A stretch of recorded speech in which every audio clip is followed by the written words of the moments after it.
Welcome to the annual Mandel Awards, sponsored by the Mandel Center for Nonprofit Organizations at Case Western Reserve University, and welcome to the fantastic Cleveland Botanical Gardens as well. I'm Richard Boyatzis, the Interim Executive Director of the Mandel Center, and I have the joy of this celebratory event. I mean, this is a chance for us to celebrate some accomplishment. It's kind of like the Academy Awards, but with less bling and actually less skin, but that means there won't be any wardrobe malfunctions. It also means that as guests, you don't get the great gift baskets with the $300,000 worth of stuff in them, unless my budget changed recently, but I don't think it has. Nonprofit organizations, as everyone in this room knows, is the soul of our society. We have vibrant business organizations, we have active government organizations, and everything that falls in between those purviews somehow has to be picked up, and that's what we do. We help people feel healthy, we help them find spiritual salvation, we help them find aesthetic pleasure in life through arts organizations. We help them feel not alone through social services. Sometimes through associations and foundations, we help create the underpinnings of how our society can move ahead. When all that is said, without nonprofit organizations, society wouldn't be quite as human as we all want it to be. So for that purpose, we are all here with a shared commitment to making life more human and allowing more people to share in that joy. We have a number of really distinctive and distinguished people here tonight, and I'd like to recognize several members of the Mandel Foundation Board. Dr. Yehuda Reinhartz, the president of the board. Thank you, Yehuda. And Steve Hoffman, who also spends some time managing the Federation. And Henry Goodman, who's been a phenomenal board member over the years. But I'd like to save my particular acknowledgement to somebody who emulates a standard that is easily forgotten today. Mort Mandel, Mort, you're often praised for your generosity. Tonight, I want to add something to that, which is your dedication and hard work. You and your sadly late brother Jack and Joseph, 70-some years ago, started a phenomenal business. And you worked at Premier, you created jobs, you put your families at risk, you spent all of the time and the preoccupation that it takes to build a business, create jobs, and create all of the leverage that happens with that. And then, as a part of that, but then continuing this, you then transformed that in a way to give back and create a better society. I'd like to be a voice that shares what many of us feel, that currently the President of the United States, the White House, the House of Representatives, and the Senate have it wrong. Business is not to blame. The government is not to blame. The unions are not to blame. The people without jobs are not to blame. We all share in the possibility. The moments in the history of the United States of America in which we have been great, and great for most of our population, have been moments in which we come together. And too often we forget that in creating divisions, in creating separations.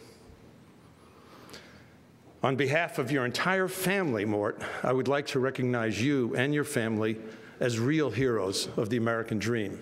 Thank you, Mort Mandel.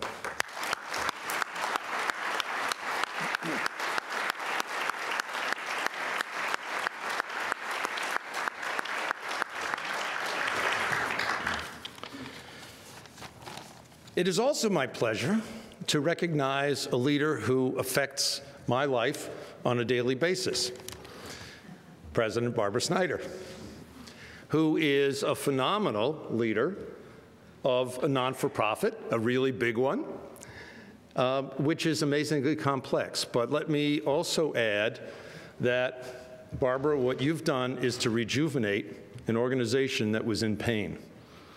On every measure you can imagine, from student involvement, from faculty excitement, from donors who are eager to participate and share, to standing in the community, and even rankings. You have helped to rejuvenate Case Western Reserve University and make us a really exciting place again. So, and all of that on top of being a law professor, which is really an amazing thing. I would like you all to join me in welcoming President Barbara Snyder. Thank you, Richard. That was quite an introduction. When he says the person who affects my life every day, I wasn't sure where he was going with that, so it came out all right. So I want to say something to Richard personally. When I called and asked him to step in to the role of the interim leader of the Mandel Center for Nonprofit Organizations, he did not hesitate. And we are so fortunate to have the benefit of all of his talents.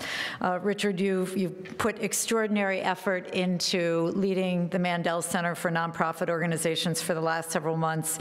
You've devoted untold hours to assessing its programs and identifying opportunities, handling the nuts and bolts of managing a center, and doing what you do best, and that is inspiring everyone around you to aim for the highest in performance and the best purpose. And I am truly, truly grateful for that. Your leadership and your dedication have been extraordinary, and I know will continue to be, and I am really profoundly grateful for everything you've done for us, so thank you.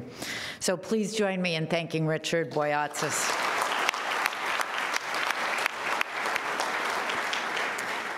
Now, soon after his appointment as interim director of the Mandel Center for Nonprofit Organizations, Professor Boyatzis wrote a vision statement about the center and its work. His opening paragraph provides a remarkably eloquent description of the meaning of nonprofit organizations in our society. This awards ceremony strikes me as an ideal moment to give his wise words a wider audience. The not-for-profit sector of society gives meaning to our lives. Organizations in this area help us learn, be healthy, find spiritual salvation, engage aesthetics in our environment, seek beauty, and help the less fortunate among us to find a better path to life, or at least to find comfort. They help us learn to be better people and to pursue dreams for ourselves and for others. They ensure that we are not alone. And the Mandel Center for Nonprofit Organizations exists to strengthen nonprofits, their impact and effectiveness through outstanding research, teaching, and service, and through this work to ensure the betterment of our community, our nation, and indeed our world. Consider just the three organizations represented today. Our keynote speaker, Wendy Harman, hails from the American Red Cross. When I say those three words, I think immediately images leap to mind. An area devastated by a hurricane or a tornado or some other disaster. Volunteers arriving in droves to provide the basic human needs like food and clothing and shelter and comfort. And as we have seen from some of the recent extreme weather events, the American Red Cross is increasingly important in our world and fulfills a role that nobody else is fulfilling. Then there is Youth Opportunities Unlimited and its remarkable leader, Carol Rivchun. Over nearly 3 decades, this organization has touched more than 150,000 young people. Its focus is on showing young people, teenagers in particular, the future, specifically how rewarding it can be if they will remain in school and engage in developing their potential as employees of the future. Youth Opportunities Unlimited supports extracurricular training in entrepreneurship, provides mentoring for young people, and coordinates job placement experiences for summer and full-time work for teenagers. What's the impact? Well, they had an outside evaluation done in 2009 that found that participation in YOU programs makes a student 63% more likely to graduate from high school, 60% more likely to receive post-secondary training, and 15% more likely to have a job in their early 20s. That is impact by anyone's definition. And finally, there is the Cuyahoga County Public Library and its outstanding leader, Sari Feldman. This is an institution that not only recognizes that it can be far more than a place to check out books, but has eagerly embraced that broader role. The library branches provide free homework assistance for students, internet and computer classes for everyone, GED and citizenship courses, and even a partnership with the Cleveland Browns to encourage more reading by young people in today's society. This is very important work. And with Sari Feldman's leadership, the library has reinvented itself as a true community center, a place that brings people together and allows them to achieve much more than they could before the services provided by the library. All three of these organizations exemplify the ideals that Professor Boyatzis articulated in his statement, and we're all better for the engagement of these three organizations. Now, we have the opportunity to present these awards and advance the education of nonprofit leaders, thanks to the generous support of the Mandel Foundation. Launched in 1953 by three brothers, Jack, Joe, and Mort Mandel, and Mort is the youngest, and we are so fortunate to have had his engagement over many years. This foundation has benefited institutions and individuals literally around the world. If any of you have seen the Mandel JCC lately, you will see a fabulous photograph of the three brothers, along with a quote that embodies their philosophy of investing, and I call it investing deliberately in people, and I quote, with the vision, values, and passion to change the world. This phrase applies so well to the Mandel Foundation and to Mort Mandel in particular, because it so powerfully reflects the attitudes and achievements of these brothers in all they did. Their vision, values, and passion to change the world have spread to countless like-minded souls who in turn have done the same work. It's hard to imagine a greater legacy for an individual or an organization, and it is literally true that he has lived his values every single day. So I want to thank Mort for being with us this evening, and also thank Yehuda Reinhartz, the foundation's president. And it is wonderful to have you both here with us today to celebrate what is happening in nonprofit organizations in our community. I do want to ask you all to pause for just a moment, though, because in May, we lost Jack Mandel at the age of 99. Mort once described his brother as the wisest person I've ever met in my life. For those of you who knew him, he had a twinkle in his eye and a passion for the work, not just of Premier, but also of the Mandel Foundation. So I would like to ask you all to please have a moment of silence to mark the passing of Jack Mandel.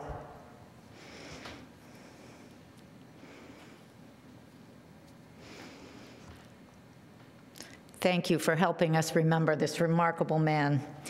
Now, it is always a privilege for me, on behalf of Case Western Reserve University and its Mandel Center for Nonprofit Organizations, to honor and to celebrate the leaders and the organizations that are making a real difference in our community. Thank you very much for joining us today to do just that. We have an opportunity before the actual presentation of the awards to hear a number of words of insight and wisdom from Wendy Harman. Now, Wendy Harman has a very checkered past. Although she currently directs social strategy and engagement at the American Red Cross, in her past lives, she went to law school, and as her dog Stella informed me in a quick interview I did, that before she became an internet nerd, she actually went to law school and worked in the music industry. Wendy managed operations, and I want to get the name right here, of the Future of Music Coalition and the Volunteer Lawyers for the Arts, and then went on to create her own artist management firm. So the show me the money thing, Okay, now it's going to be show me the blood or something. Anyway, but during her training in the nonprofit realm and socialization during these years of leading these organizations set her up for a major stage. And Wendy is not only doing these things for the American Red Cross, but she's working in an area that puzzles most of us. And for those of us with a cursory 500,000 Facebook friends or a few thousand LinkedIn sites, or those of us who Twitter occasionally, it puzzles us.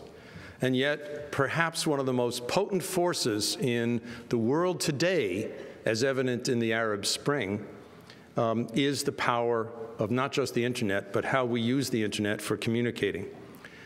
And instead of just leaving it to random chaos, the question is, how can we use it for forces of good? So the internet and the various social media have become an opportunity, especially for those of us in the nonprofit world, to advocate our mission, to encourage people to feel excited about what we're doing, to know what we're doing, and of course, to enlist the roles of many, many volunteers.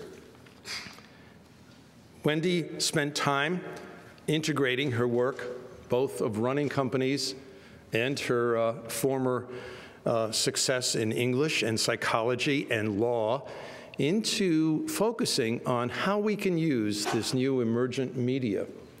And as we thought about who would be a perfect person to headline these celebrations about how we in the nonprofit world are helping organizations today get ready for tomorrow, we could think of no one more suited than Wendy Harman. Wendy? So, changing the way change is made, what the heck does that mean? I think what I mean when I say that is that we're in an era, we're living in a time when advances in technology have allowed large groups of people to make change almost without any infrastructure whatsoever, and without using the institutions that we're used to, such as nonprofit organizations. For example, the Arab Spring this past spring, and currently Occupy Wall Street is doing that, although we don't know to what end yet.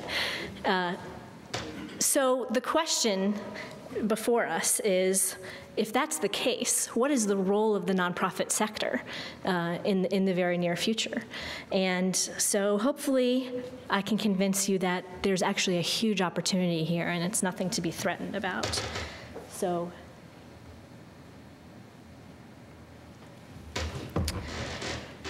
this is the big question. I think we're here, all of us in this room probably, because we believe in this quote by Woodrow Wilson. And I think nonprofits are in the business of social change or relief or change. And so these tools are actually perfectly suited to us. And all we need to do is figure out how to be collaborative leaders using them. And so I'm going to read this directly from my notes, because I think if you don't listen to anything else I say, this is probably the most important thing, right? The very vitality of our sector rests upon the willingness of our leaders not only to understand and participate in the social web, but to be influenced by its communities to achieve our missions. So a lot of times you'll hear, oh, we can use social media for marketing, and how are we going to be able to influence our stakeholders and get more money? And I think the real shift and the very nuanced wording I used there with the word "by" is the key to success here and to relevance in the next 10, 15, 100 years. So I'm going to show a quick video. It's a little bit of a cheat, right? But it's a good video. It's called Social Media Revolution. It's by a group called Socialnomics. And if you look very carefully, there's a Red Cross mention in there, which we're super proud of. So shout if you see it, but you probably will miss it.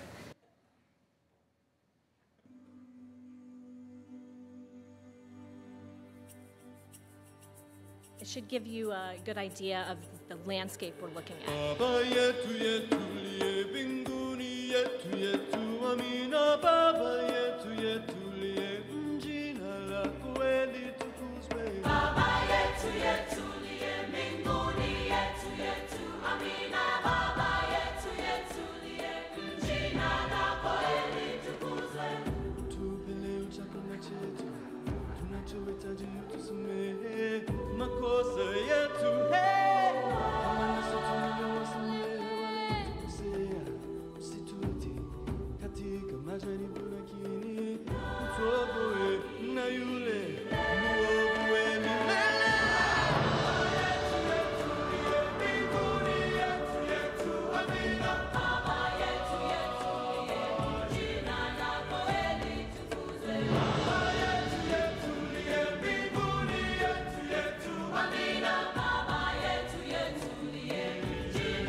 So you can see there's a huge cultural shift that's happened here.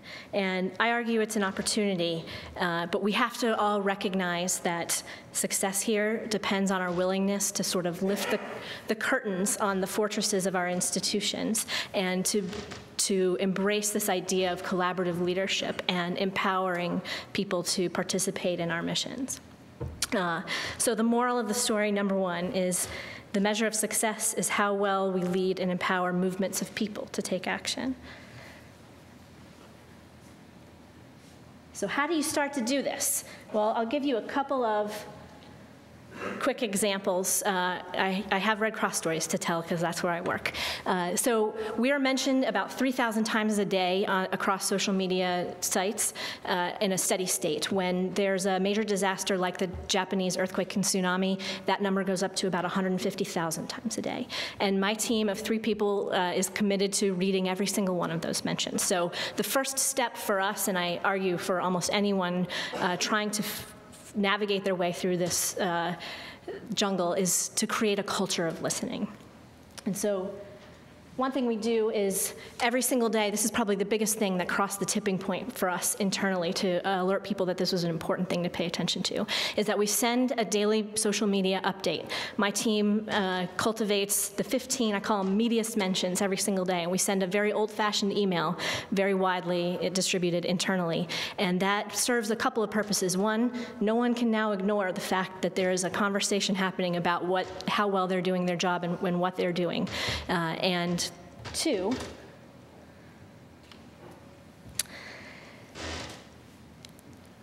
can you read that? It might be too small, although it's a huge screen. It gives us a chance to thank people like Judy, right? Because she's the reason that we're doing this work. She's a donor and she recently needed the Red Cross. But it also, these are baby steps, right? You get into the business and now you're doing a little bit of customer service. That's your first step. Secondly, are you here, G. Thomas Brown? If you are, I'm sorry. It also can point out when you're not doing as well. And so what we've decided to do is create a philosophy around the social web. And what we want to do is make it easy for and to empower every single employee we have and every single volunteer we have to engage, to converse, to collaborate with the people on the outside. So we're mixing, there's no longer a wall between the institution of the American Red Cross and the people who are affected by it and for it. So how did we do this? We created a handbook. That's what we call it.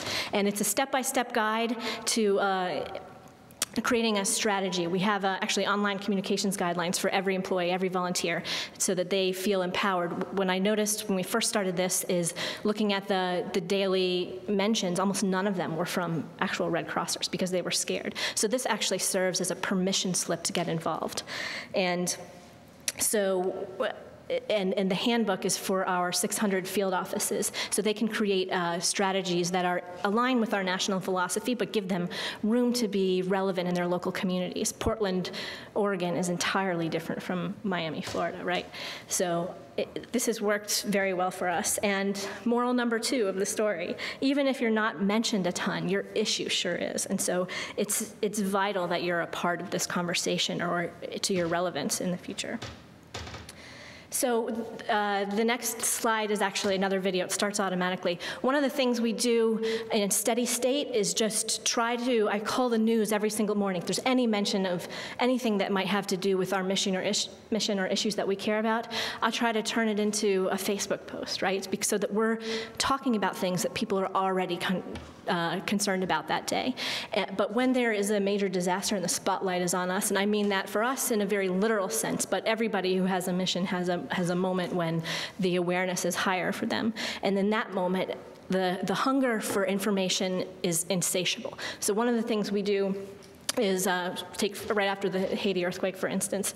It happened at late in almost 5 o'clock on January 12th, and by 5:15 we had updated our Twitter, Facebook account, and our blog, and we always carry a flip camera around, right? Get the subject matter expert right on the TV. It's a really bad video.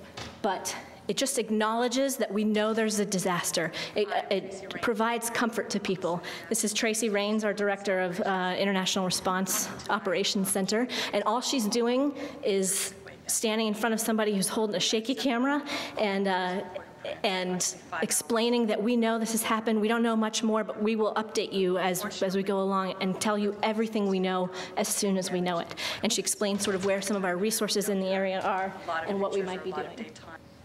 So the success of that was that we were the first people to create a YouTube video about the Haiti earthquake. YouTube grabbed it and put it on their homepage for the next 3 days. So we became the go-to source for information about what was happening on the ground and how people could help.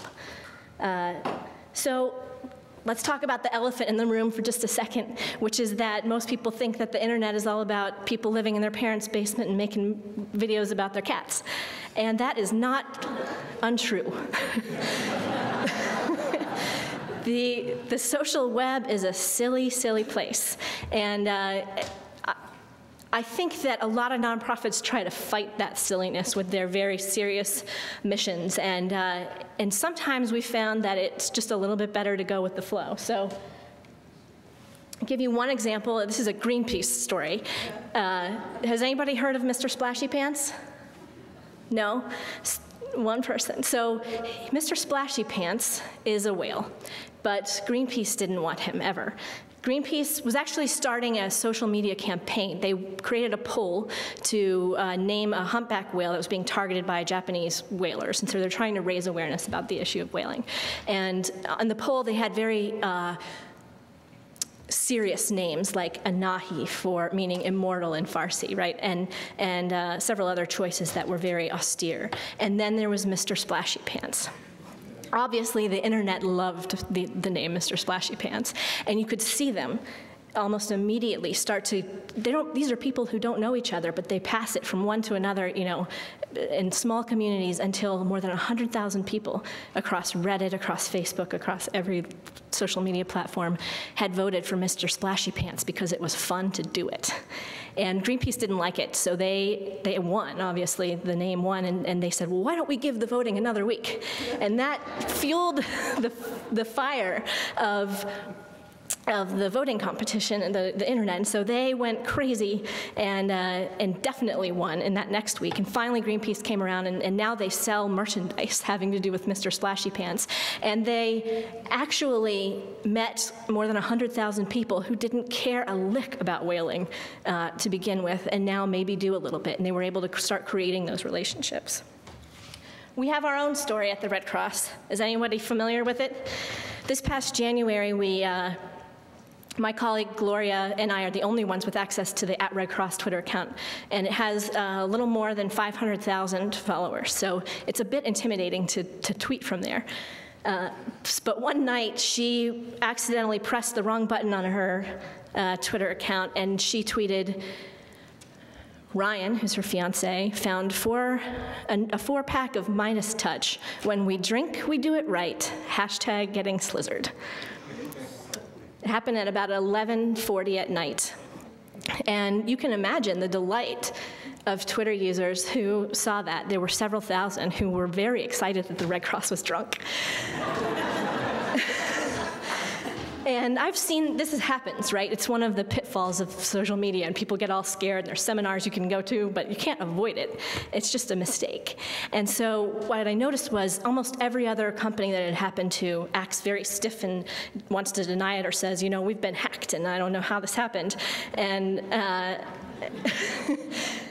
so I decided in the middle of the night that I wonder what would happen if we did the opposite of that. What if we leaned into it, right? And said, you know what, so we ended up taking that original tweet down, although it's not gone, because you can't erase things on the internet, and posted, rest assured, you know, we deleted that rogue tweet, rest assured the Red Cross is sober and we've confiscated the keys. Now in the middle of the night, immediately the crowd turned, and there were thousands and thousands and thousands and thousands of people saying, wow, the Red Cross is so cool. And by the morning time, there were craft beer drinkers the country over who had fallen in love with the Red Cross. They hundreds of them went out the next day and gave blood for the first time ever and have become regular blood donors, because restaurants and bars around the country were saying, oh, if you can prove with your thing that you donated blood today, you'll get a free pint when you come, we'll give you a Dogfish Head and beer. And now they still use the hashtag getting slizzard to mean they're giving blood. It's phenomenal. So another moral to the story is you never know where your tribe is going to be, the supporters that you have, and so you have to be ready for them, but also be really flexible. So that happened. I like that people called it adorable. So another big argument I hear is that why would we do this? We're opening ourselves up to so much vitriol and anonymous hitting send in the middle of the night, and I don't want to be responsive to them. Well, this is how I got my job. The Red Cross thought that there were lots of evil bloggers out there, and they wanted me to make them go away. And so I thought that that was too big a job, because the internet had already had quite a bit of steam behind it. And so I started looking, and I found out, there were some very narrow issue-specific people who were angry, but the vast majority of them were passionately positive, looking for a little leadership from us about what it was that they could do to help. So I went back and I said, well, there's actually some opportunity here. But in the meantime, I've come to love the haters very much. They're my favorite, because the opposite of love is not hate, it's indifference. And people take time out of their day to say something that they're not happy with. That means they care a whole bunch. And so over time, we've brought in people who are haters and had them speak to some of our senior leaders and just given them the floor to say what it is that's bothering them and to offer up solutions. We always challenge them to offer up solutions. But one of the great key things that my team and I do, because the Red Cross is this huge walled institution and most people don't think of it as a human place, but as Richard said, we are very human in the nonprofit sector. And so what I do is step out in front of them in their comments, and I say, I'm Wendy Harman from the Red Cross, and it makes people look at you as a human being, and they can no longer see the huge fortress institution, but it disarms them to talk just to a person. And so that's been a huge opportunity for us over and over, and I train all of our employees and all of our volunteers to be able to do the same thing so that we're getting somewhere. So if you're wondering about fundraising, same story. You gotta let go. This is no longer about you. It's no longer about you. It's about how well you lead groups of people who have similar goals to you. So,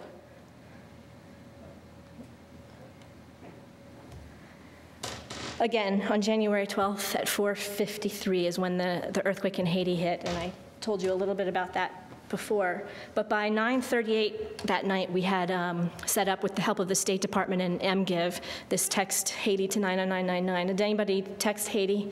Yeah.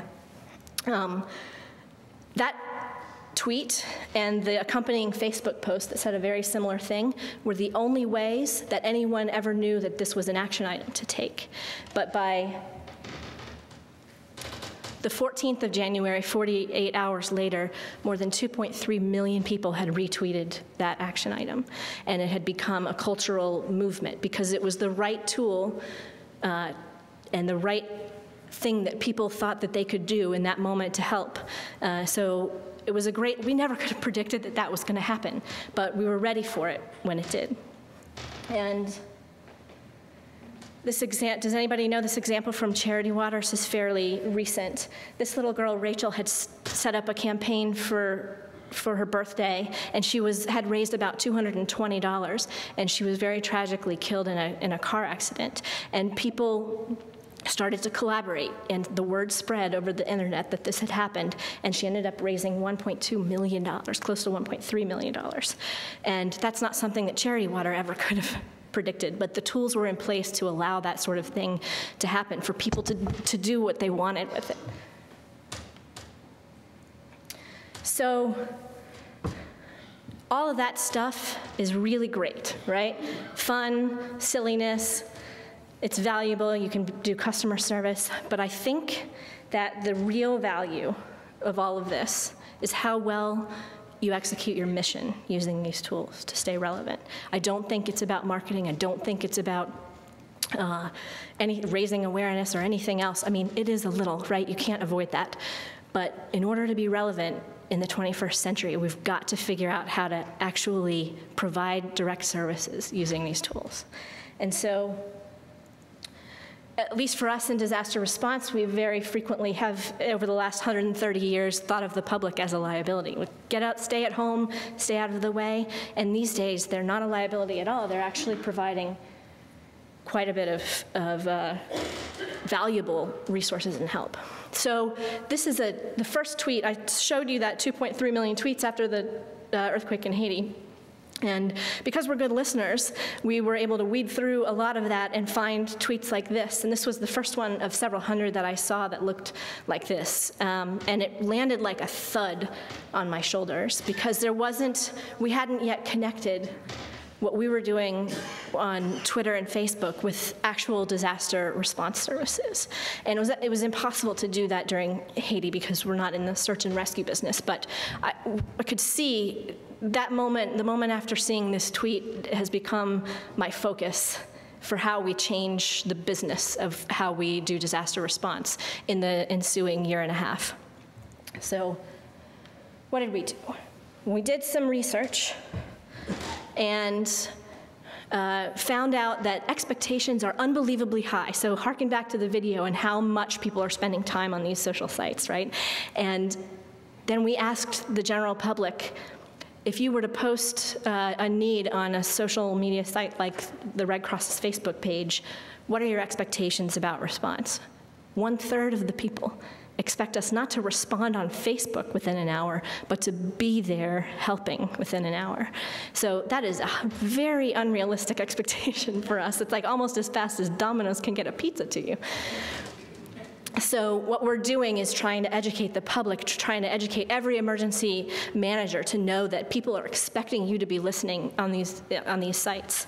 Another thing we've done is, as I said, 150,000 people were talking about the Red Cross during the Japanese earthquake and the days after, and that's more than 3 people can read. And so we've created a digital volunteer role, the first of its kind at our organization, and I hope that it's just going to grow and grow and grow, because I think there's a million different roles that we can fill valuably for the public to take on, and they can do it with their cat in their pajamas in their basements. And that's kind of a beautiful thing. And hopefully it's a ladder of engagement, so eventually we can get them out of the house. This is just a snapshot this past spring. As was mentioned, I think we had a horrible spring storm season, and I think there were something like 45 days in a row when huge parts of the Midwest were under tornado watches and warnings. And we'd see several hundred every night, people saying, I'm hunkered down in my bathtub. And so what we were able to do is hop in there and start introducing the people who were stuck in their bathtubs waiting on the tornado warning to be over or to survive the tornado together so that they could talk to each other and provide support to each other. And we were giving them tips, and we created a whole bathtub community in a really scary moment. And a lot of people said, you'll see at the bottom here, oh no, you won't. Anyway, people just saying, it's nice to know that even though I feel sort of alone and scared here, that I'm not alone because I have you guys on Twitter. So this is one of the ways we're sort of leaping into the providing direct service. The earthquake in DC, this is a map about 80 seconds after it happened. It's a heat map of Twitter activity.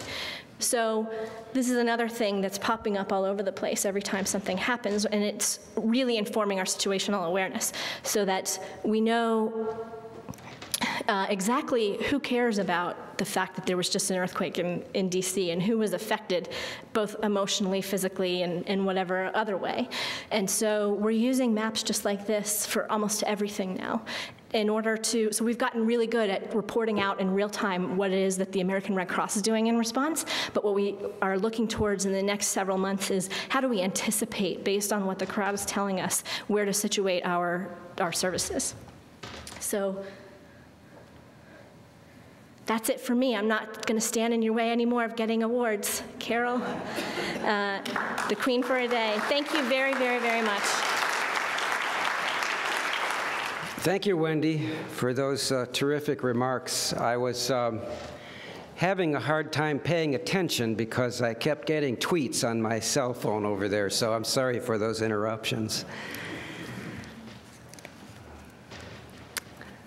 We are indeed in a brave new world with windows opening, doors opening, pathways for opportunities, for innovation and challenge. It is indeed an honor to have with us today as we recognize the amazing work within our own Cleveland not-for-profit community, 2 organizations, and even more of an honor for us to be with the amazing people who make these organizations work. Each year, the Mandel Center for Nonprofit Organizations presents 2 awards. One recognizes an individual for leadership. The other recognizes an organization for innovation. It is my job. If you look at the agenda, it's a little skewed, I think. I'm half the page there. I'm presenting 2 awards. I'm out there 4 times. But I'm to tell you about the award process. So I will tell you how we've done these awards for the past several years. We have a committee. We have a terrific committee of 10 people. They do the actual work of making the selection. It all begins about 6 months before this event with an invitation to submit nominations. These went out in early spring. Early on, a few candidates were identified. And then we had a lull, making Nicole Rothstein, Nicole, where are you? Over there, who staffs this whole process, I would say edgy, and on the phone thinking we might not even have this event. And then as we approached the deadline, as so often happens, someone said once, that's Cleveland for you. As we hit the deadline, an avalanche of applications came in and we were back in business. And then comes the difficult part, looking closely at these excellent nominations to distinguish what really matches the criteria. Committee members work in a context of strict and respectful confidentiality. We use a structured and disciplined rating and ranking system. A subcommittee reviews all the applications that come in. They score these, they evaluate them, they submit comments, and subsequently, that committee meets with the comments and scores coalesced by the staff, and then guess what? All those numbers fall away because we go through a process of what I would call creating wisdom. We go through a process of lively and sometimes argumentative discussion and conversation. And from this exercise, a limited number of nominees are advanced to the full committee, again using a disciplined quantitative approach, again reading through these applications and having the staff coalesce again that material, and finally another meeting. And through this decanting process, final selections are made. But please know that even with excellent objective criteria, very intelligent committee volunteers take extraordinary care in looking at a variety of very deserving nominees.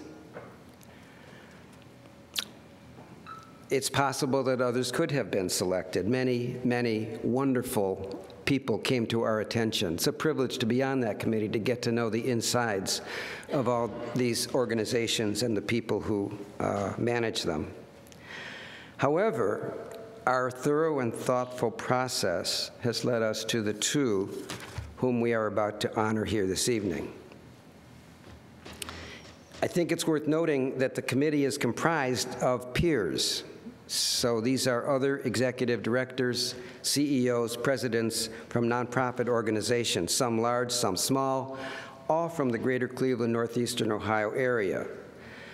So you see, through this approach to judging, the winners are selected by their peers. And this, in my mind, is quite remarkable. The process is always inspiring to us because it does expose us to so many elements within organizations that we probably all know about or maybe know a little bit about, but we really don't get to see them so intimately. So because the work of the committee is intense, and really there's really 2 times through this process when, particularly the first time for the subcommittee, really an entire weekend is taken studying these applications. I'd like to recognize the committee members. There are some here, and if you are here, would you please stand and accept some recognition for your work?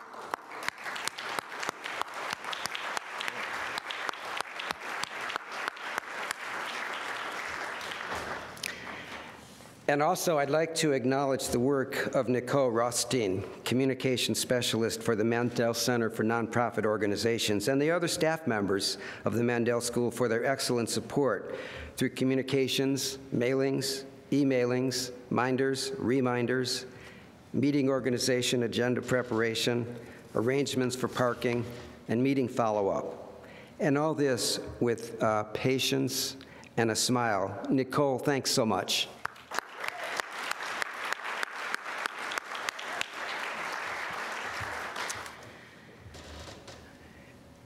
And now what we're all here for, the Leadership in Nonprofit Management, the first award.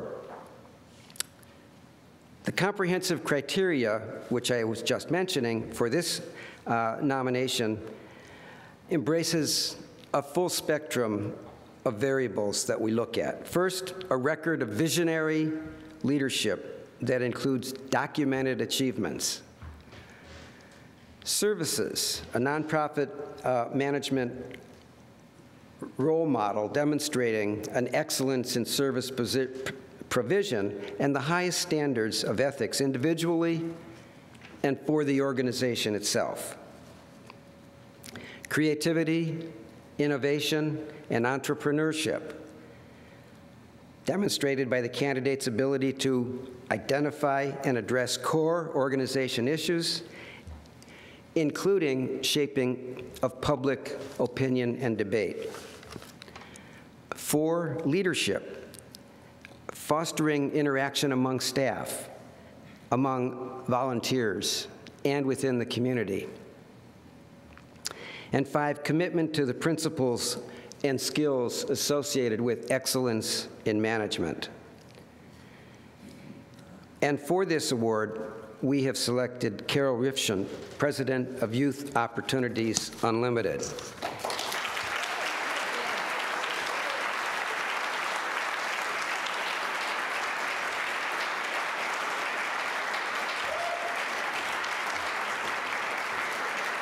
Carol, that light is on. So I'm assuming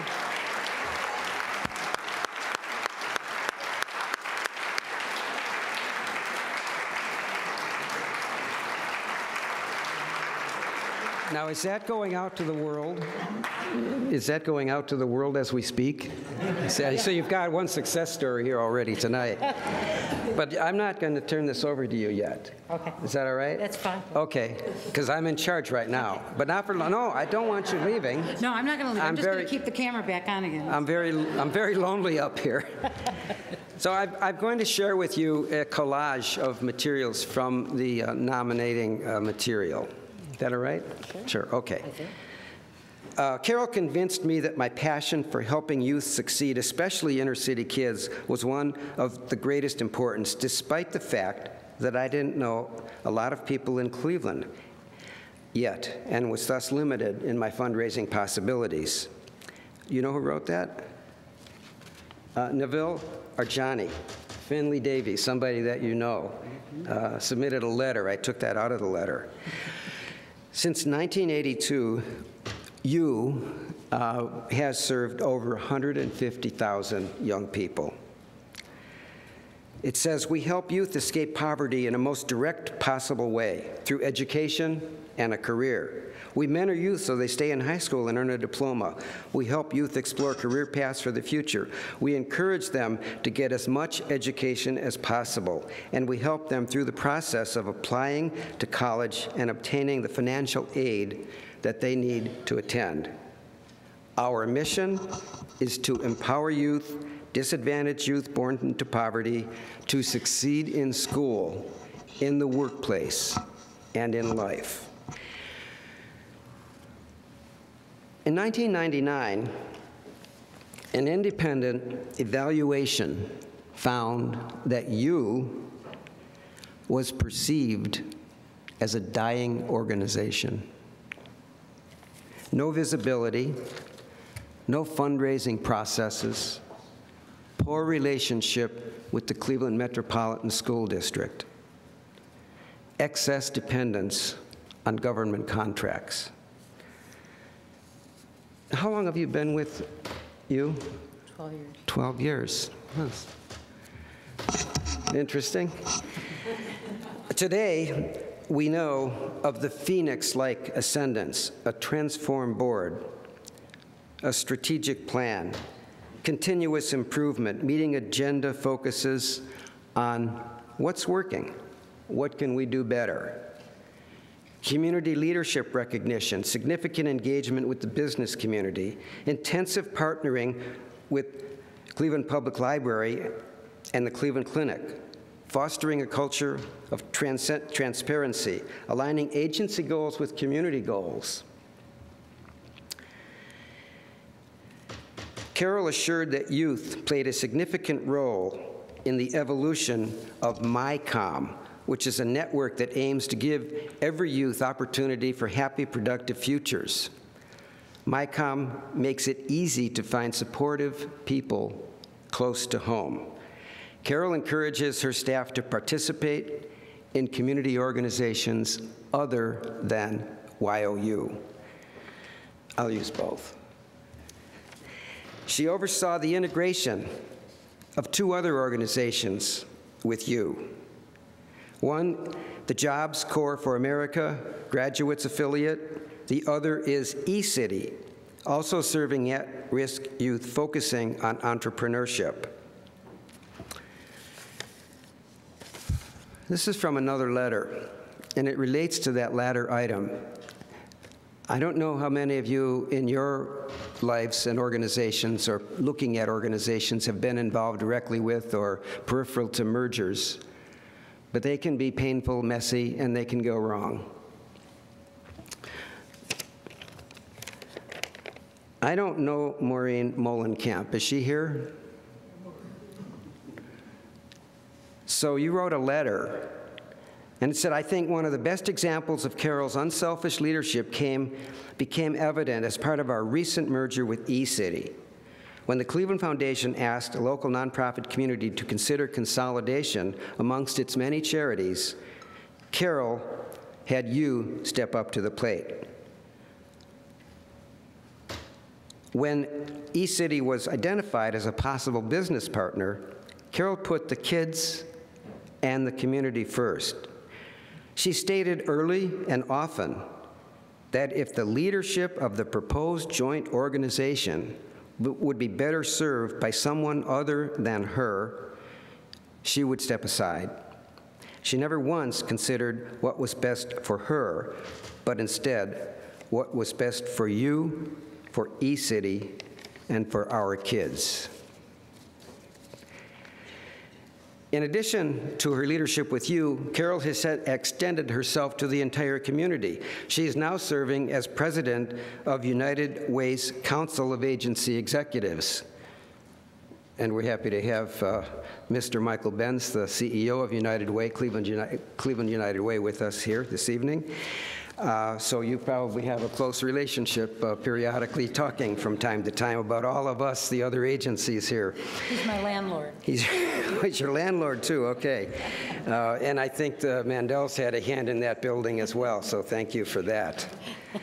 Early on, Carol was successful with the Council of Agency Executives by having the newly elected, after the revolution, Ed Fitzgerald, county executive, in his first week in office, speak to the Council of Agency Executives. That was a good one to pull off. In her prior work, Carol was in education, teaching at Beechwood Schools as well as John Carroll University. She then brought her talents to the Council of Smaller Enterprises, and while there, she co-authored with professors from Baldwin Wallace and Ohio State University the textbook, Women-Owned Businesses, which I checked this morning is still available on Amazon. I haven't bought all the copies. She is a board member of the Jewish Community Federation of Cleveland and a member of the Fend Fund of the Cleveland Foundation. It is my honor to present Case Western Reserve University's Mandel Center for Nonprofit Organizations 2011 Leadership Award to Carol Rivchun.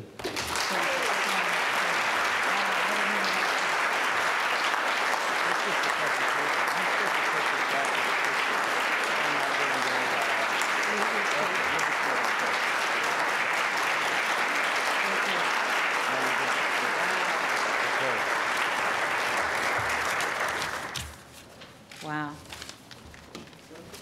This is beautiful. Should I put it up here? No.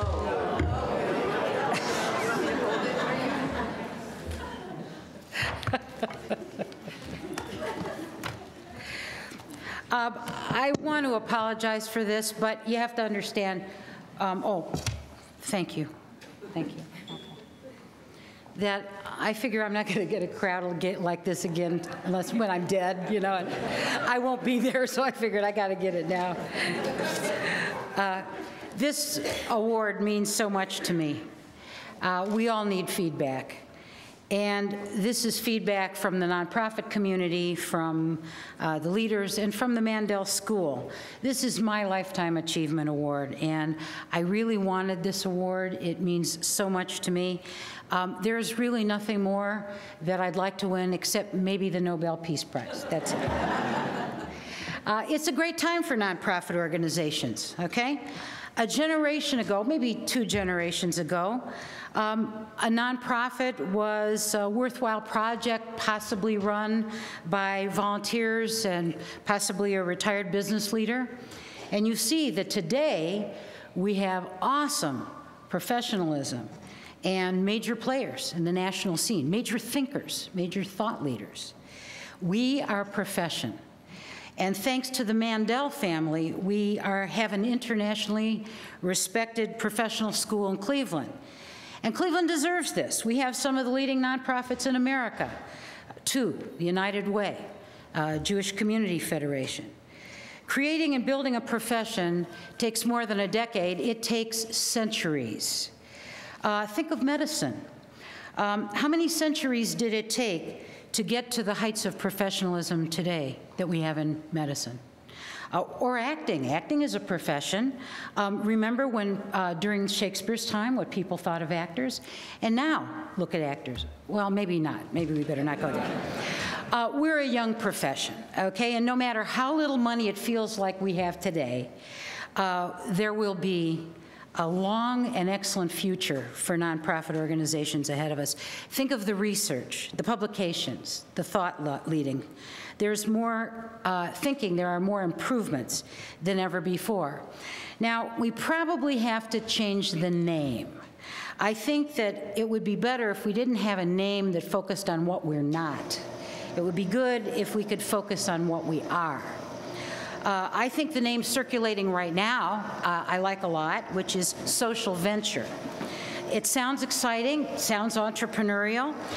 Social venture. We're certainly on an adventure at YOU. Sometimes I think we could probably use a little less excitement, right? Anyway, as a young profession, we'll debate what the name should be, and time will tell what will become and what will be called.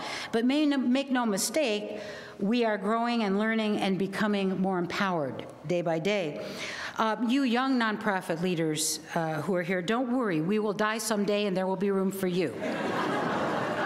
But all joking aside, we love having an educated generation who are eager to strut their stuff and show us what they can do, and we need you.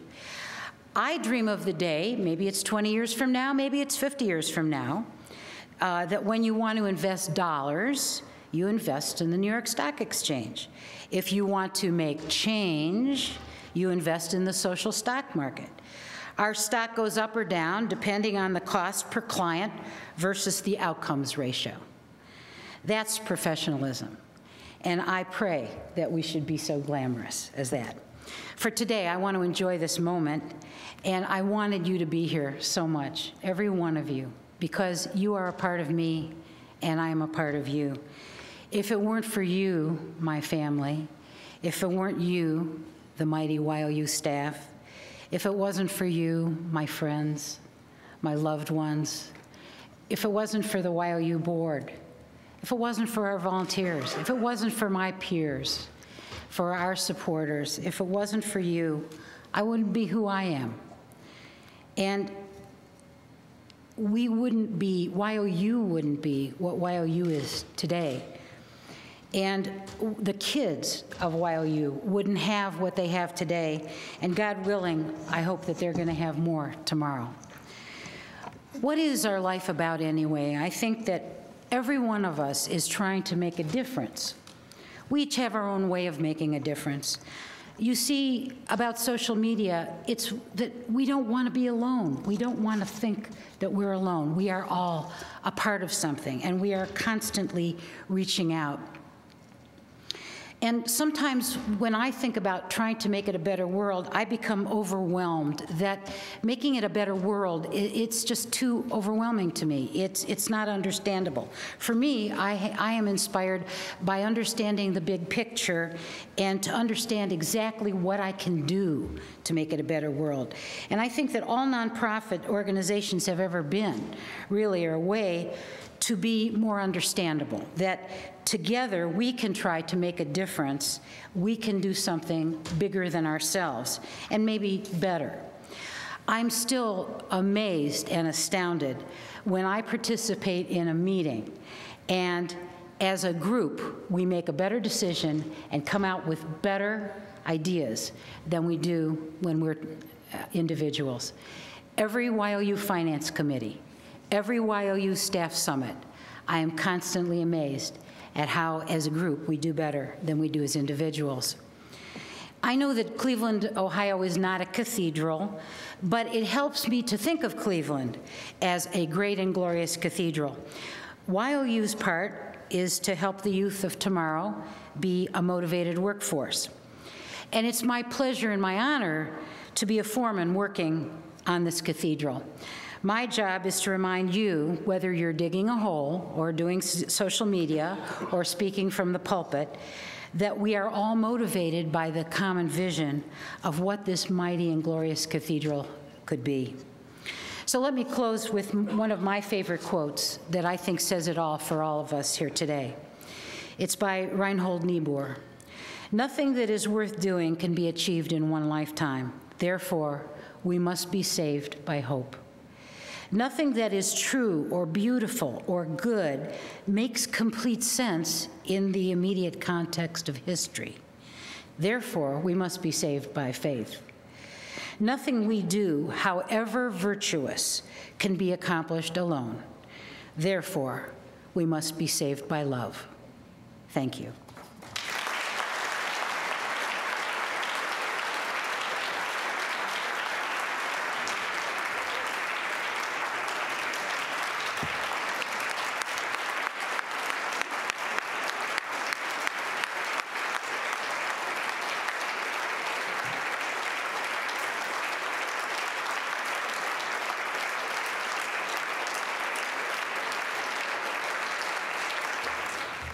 I was thinking about this today and driving and wrote some notes, actually. I shouldn't have been doing that, but when I got to the parking lot, well, people text, but I use old technology in the car.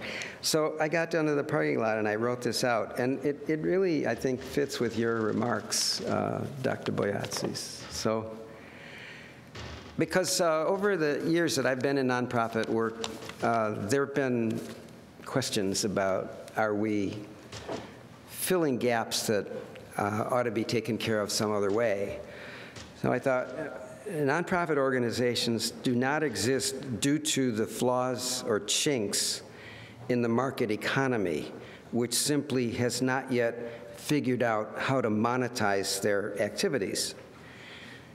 Rather, they create arenas that transcend the domain of economic exchange within human relationships. They offer opportunities for us to complete our humanity, which is what you were mentioning earlier, for us to complete our humanity through the development and expression of ourselves in bonds that create community within society. And certainly what you are doing and what so many other not-for-profit organizations are doing represent these values. We don't exist because of paucity of the capacity in other domains in our society. And now on to our next award, the Organization Innovation Award. And as you can imagine, there were many wonderful nominees for this too. Our review proceedings for these were informed by the following criteria: a record of innovation that includes new or reshaping of traditional products that increase the organization's value to the community, creating breakthroughs that withstand the test of time. That's a challenging one because an innovation is new, and we want it to demonstrate that it has life for some time. Expanding beyond the traditional organization boundaries with creativity and collaboration, and generating new ideas and fresh perspectives while anticipating and responding to future challenges. I think you'll see that our selection brings forth an organization that truly embodies all of these criteria. I'm pleased to present this year's award to the Cuyahoga County Public Library, represented here today by its Executive Director, Sari Feldman. And Sari, would you join me, please?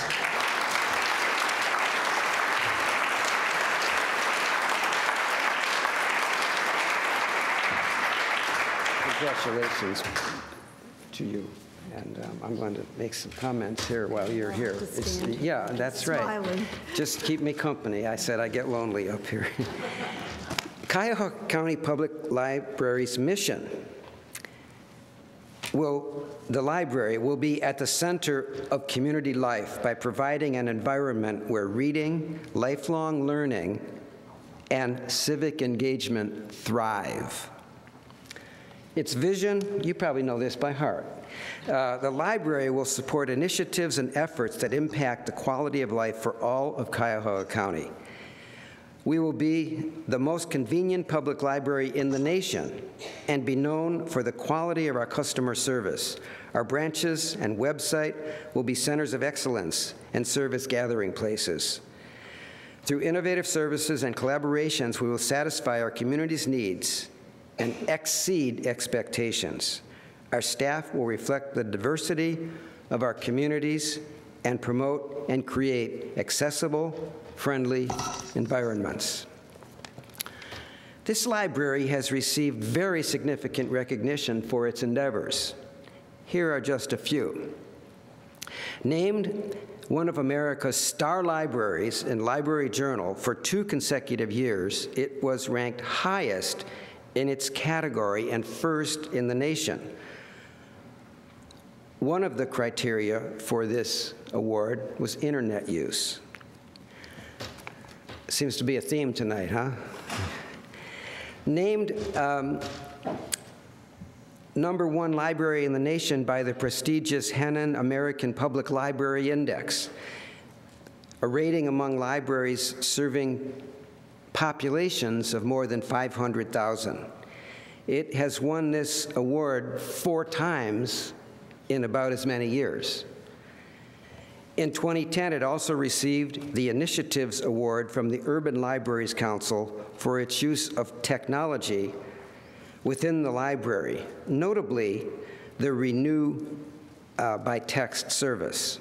The library has been an early adopter of social media with individualized reader advisories on Facebook and downloadable e-books and downloadable e-audiobooks, as well as music selections.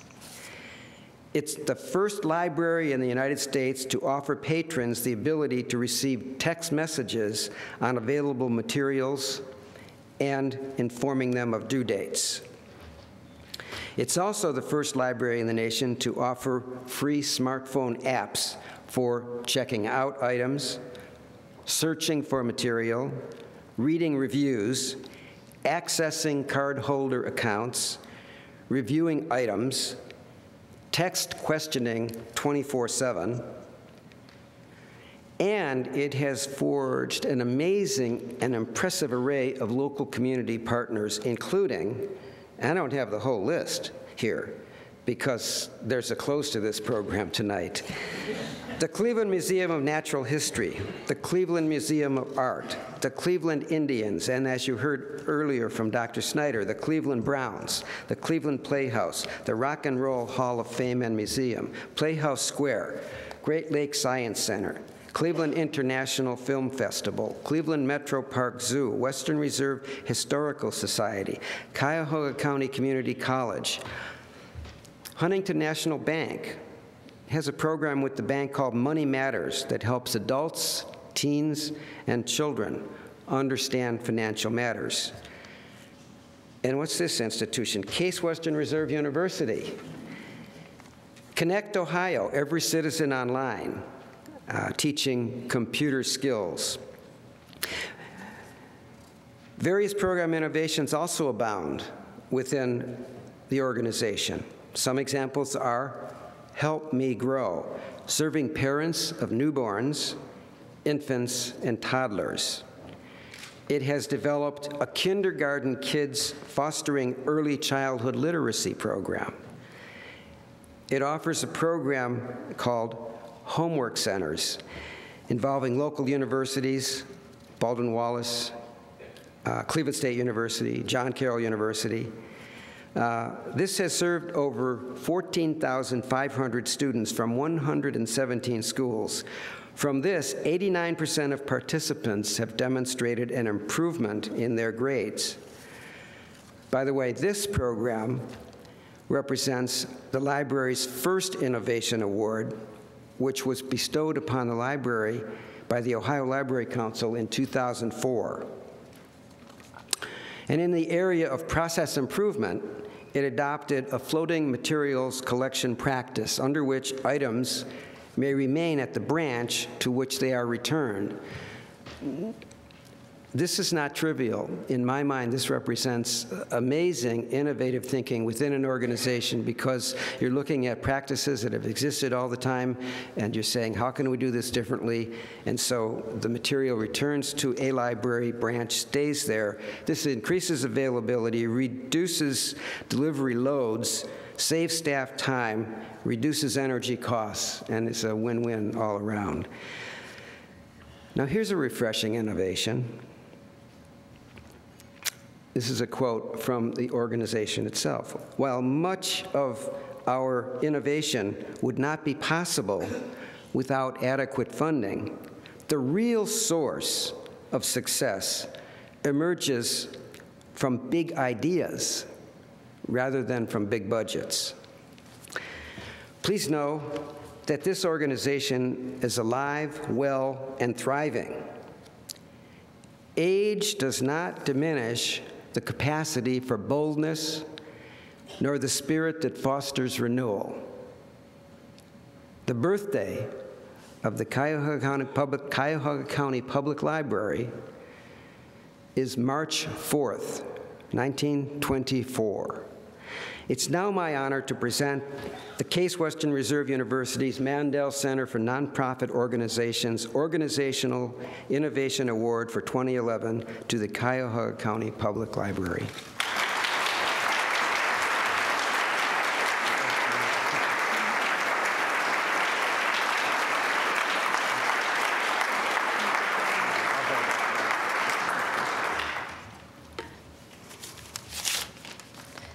Thank you. I'm standing up here kind of shaking to hear those incredible remarks, and I think as you'll hear, it's really a testament to the people who are part of Cuyahoga County Public Library. So let me start by saying, on behalf of the Board of Trustees and the staff of the Cuyahoga County Public Library, I want to thank Case Western Reserve University Mandel Center for Nonprofit Organization, the Mandel Foundation, and the members of the selection committee for choosing our organization to receive this prestigious award. It would be a tremendous honor to be recognized by one of the nation's most distinguished nonprofit management program under any circumstance, but it is especially gratifying to be honored particularly for innovation. I also want to congratulate Carol, President of Youth Opportunities Unlimited, for being selected for the Leadership of Nonprofit Management Award. We're actually proud to be a partner of that outstanding organization. And I want to thank our keynote speaker today, Wendy Harman, because she took time to visit our administrative offices, and she generously chatted with members of our staff and the staff members of Youth Opportunities Unlimited. I think Ms. Harman's insights on staying relevant are especially poignant for public libraries, because you see, not long ago, many predicted that public libraries would become extinct and irrelevant. I have to assume that those who made the predictions did not expect us to adapt, to innovate, to turn our focus even more keenly on meeting the needs of our communities. But that is precisely what we did at Cuyahoga County Public Library, and the results are that we are busier and more relevant than ever before. At the library, we have focused on innovations in materials, types, and delivery, services and programs that impact the quality of life for everyone in Cuyahoga County. I'd like to say that it's been a journey that's taken us beyond the margins of traditional library service, and quite truly it has. We are no longer simply book repositories, although we love books and reading, and our #1 priority is reconnect with reading at the Cuyahoga County Public Library. But that's part of how we are an institution that changes lives for the better. Innovation and adaptation haven't always been easy, but the efforts have been worth it. We've used technology in not only smart, but in new and creative ways to further our mission, which David so graciously read for you, and our vision.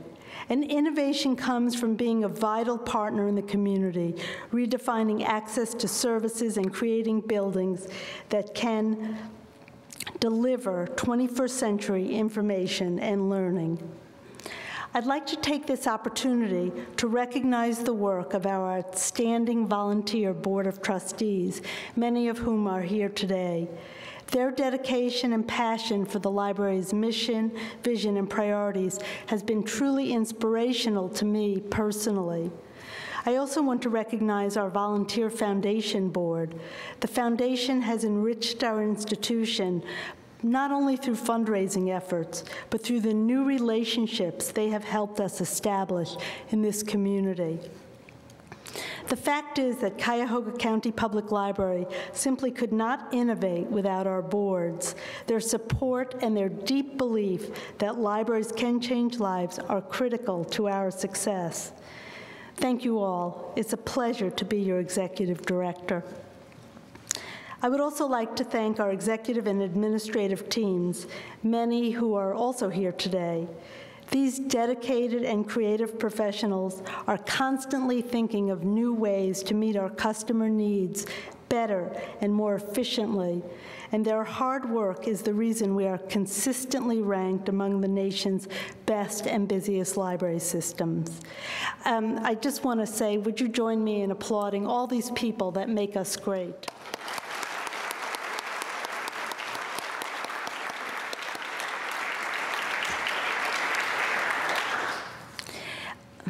I want to recognize the value we've received from the TrueMart Youth Development Program of the Mandel Center.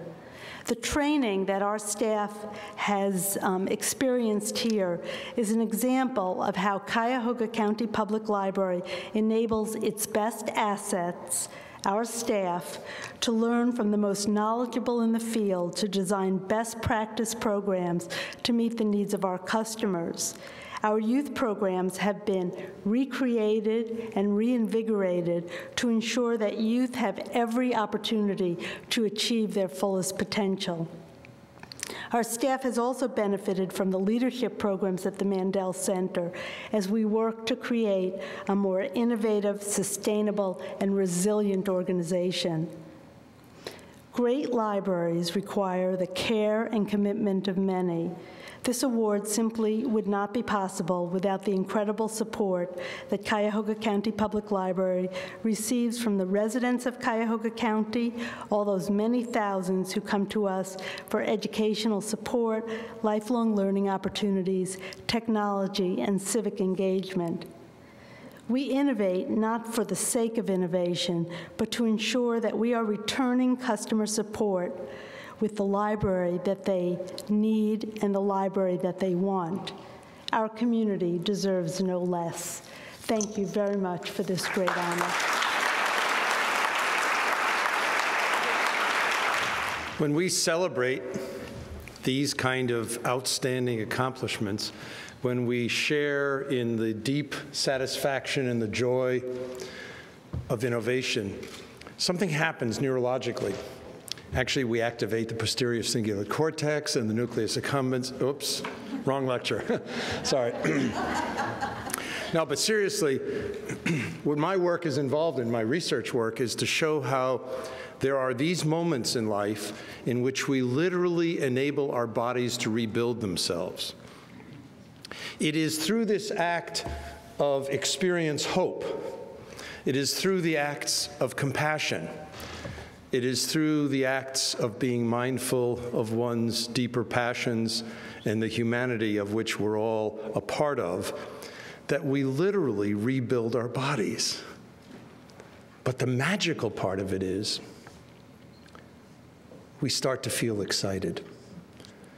And when we hear the great stories, congratulations, Carol and Sari, for leading phenomenal organizations and what you're doing.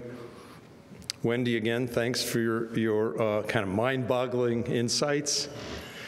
To all of our sponsors tonight, on behalf of the Mandel Center and Case Western Reserve, I certainly want to thank you. And, of course, to the staff of the Mandel Center, Nicole Rothstein and Rebecca Zerm and Maria Sharon and Wendy Jelinek and Kathy Mills and Pat Heilbronn and Cheryl Oates, Pat Ross, who have made this all come together in an amazingly short amount of time.